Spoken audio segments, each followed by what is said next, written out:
পরশুদিন চাঁদ উঠে যেতে পারে।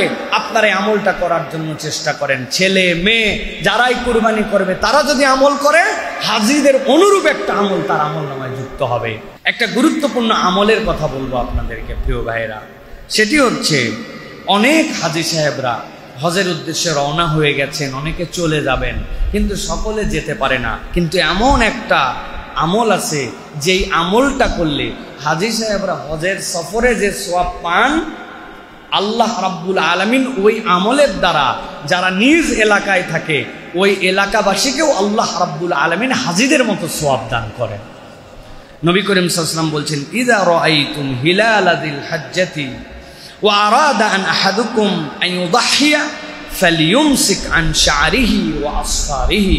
নবীজি সাল্লাল্লাহু আলাইহি ওয়াসাল্লাম বলছেন, যখন তোমরা কেউ জিলহজের চাঁদ দেখে ফেলো, ওয়া আরাদা আহাদুকুম আন ইউদাহহিয়া, আর নিয়ত করো যে আল্লাহ আমাকে তৌফিক দিয়েছেন আমি কুরবানি করব, নবীজি বলছেন তার জন্য দুইটা ডিউটি। একটা, সে যেন তার নখগুলা না ফেলে, সে যেন তার চুলগুলা না কাটে। এই চুল কাটা, অবাঞ্ছিত পশম কাটা, গোঁফ কাটা, নখ ছাঁটা, এটা যেন জিলকদের শেষেই করে ফেলে। কুরবানির নিয়ত করছে আর জিলহজ মাসে চাঁদ উঠে গেছে, সে যেন তার চুল আর নখ না কাটে। নবী করিম সাল্লাল্লাহু আলাইহি ওয়াসাল্লাম বলছেন, হাত্তা ইউদাহি, যতক্ষণ না কুরবানি দেয়।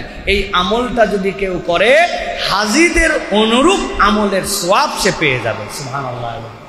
অতএব আপনার আমাকে এটা মনে রাখতে হবে, ওই দিন যাওয়ার পরে তো আপনি এটা যদি করতে চান, 10 দিনে আপনার নখ যদি আগের 7 দিন কাটানো হয়, আরো 10 দিন থাকলে 17 দিনে তো একদম বেধড়ক হয়ে যাবে, গফ তো বেধড়ক হয়ে যাবে।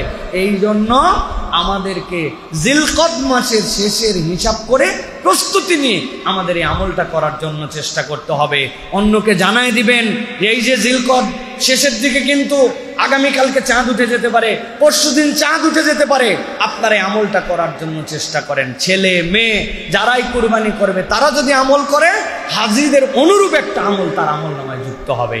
আল্লাহ আমাদেরকে পালন করার তৌফিক দান করুন।